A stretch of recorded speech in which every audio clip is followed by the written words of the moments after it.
Nous sommes très heureuses de vous accueillir très nombreux. On voit un rayon de soleil d'un côté et le sombre s'en va très loin là-bas. Donc merci d'avoir bravé le temps pour être avec nous. Donc ce soir, c'est effectivement le lancement de notre think tank, plutôt Cercle & Lab Out of the Box. Et pour célébrer justement ce lancement, nous avons convié 3 invités prestigieux que nous vous présenterons par la suite pour illustrer notre sujet autour d'une table ronde. Avant cela, et avant de rentrer dans le vif du sujet de l'activité qu'on souhaite vous proposer, on va déjà commencer par se présenter chacune, toutes les 3, parce que, en fait, la plupart d'entre vous, vous nous connaissez. Peut-être pas toutes, mais en tout cas, vous connaissez au moins l'une d'entre nous. Mais du coup, vous ne nous connaissez pas toutes. Donc, on va chacune se présenter. Alors, en ce qui me concerne, la question, c'est pourquoi, en fait, pourquoi on s'intéresse à ce sujet-là, nous, chacune de nous 3. Pour ma part, moi, dans mes activités de conseil en recrutement et de conseil RH spécialiste de la diversité depuis plus de 14 ans, j'ai observé un certain nombre de préoccupations de mes clients sur la gestion du capital humain. La première préoccupation que je vois, c'est une difficulté à recruter les meilleurs candidats. Alors quand je dis meilleurs candidats, je vais dire plutôt les bons candidats, parce que tout est question de contexte. Et en fait, la difficulté, c'est de passer au-delà de ce qu'on appelle l'évaluation du cursus professionnel et du cursus scolaire, et une difficulté à avoir, par exemple, à identifier toutes les potentialités d'un candidat. On va plutôt se focaliser, et surtout en France, sur des aspects de formation et d'expérience, notamment expérience qui se rapproche le plus de la mission pour laquelle on recrute. Ensuite, cette difficulté à recruter les bons candidats vient aussi de critères arbitraires et subjectifs qui font que finalement on va avoir tendance à favoriser l'entre-soi et à recruter avec des critères qui n'ont pas forcément de lien justement avec les exigences du poste.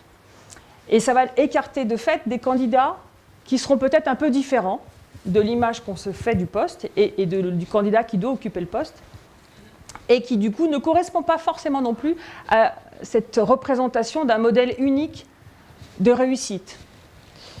À cela va s'ajouter une vision stéréotypée des capacités d'un candidat qui en fait va être basée sur la base justement de préjugés qui sont liés à la différence. Ça fait 14 ans que je travaille sur ces questions-là, j'ai commencé par du recrutement. Il est clair que toutes les questions de diversité, tous les critères aujourd'hui illégaux de discrimination font qu'on va avoir tendance à subodorer la capacité d'un candidat à être compétent et peut-être à être pollué, on va dire, dans son appréciation par rapport à une différence. En cela, par exemple, une femme peut être considérée comme étant potentiellement moins disponible si elle a des enfants. Un candidat qui a eu un parcours non linéaire peut apparaître comme instable. Quelqu'un qui a un mode de fonctionnement un petit peu différent et qui peut être plus apaisé, plus calme ou un petit peu moins punchy pour une fonction commerciale va être considéré comme inadapté au poste.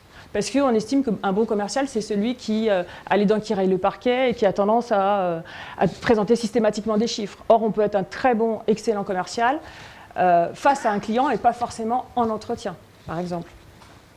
Donc tout ça fait que dans le recrutement, effectivement, les entreprises ont tendance à, ce qu'on appelle, imaginer, à vouloir le mouton à 5 pattes, mais pour moi, c'est beaucoup plus à avoir un profil type idéalisé qui ne correspond pas forcément à son besoin et dont elle va avoir du mal à se sortir.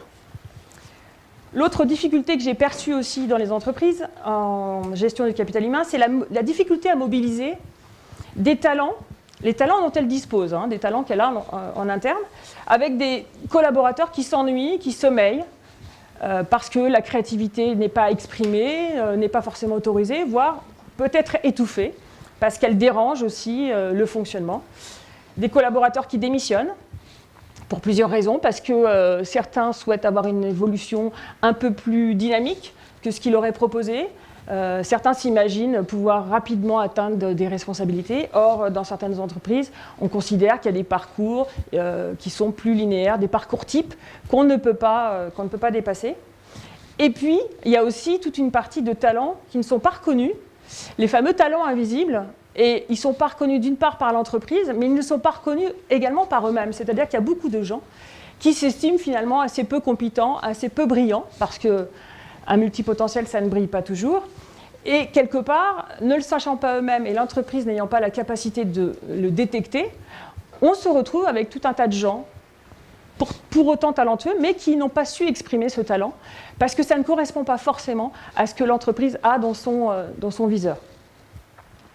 Et donc, tout ce travail sur la diversité m'a amené finalement, et notamment cette diversité que dans mon cabinet, on valorise comme étant une source de richesse pour l'entreprise, ça m'a amené à travailler sur la question de la singularité. Qu'est-ce qui fait que finalement, être divers va apporter de la richesse ? En fait, ça peut paraître simple, hein, mais s'enrichir de points de vue différents, de sensibilités différentes, de vécus différents, de parcours différents et de modes de pensée différents, on ne peut pas tous être sur le même mode de fonctionnement, fait que automatiquement, ça va générer, dès lors qu'on veut accueillir cette diversité, ça va générer justement une véritable démarche de transformation. Et ce qui est paradoxal, c'est que finalement, les entreprises qui souhaitent avoir des gens différents, des profils un peu plus atypiques, finalement, elles n'arrivent pas à les voir, soit en interne, soit même dans le recrutement, parce que, effectivement, les gens qui fonctionnent différemment, les profils un peu innovants, un peu atypiques, des gens qui sortent du lot ou qui peuvent apporter justement leur diversité de points de vue, ne rentrent pas dans le moule de départ de l'entreprise. Et c'est là tout le paradoxe justement qui est à travailler et qui, pour moi, est déjà une vraie démarche de transformation.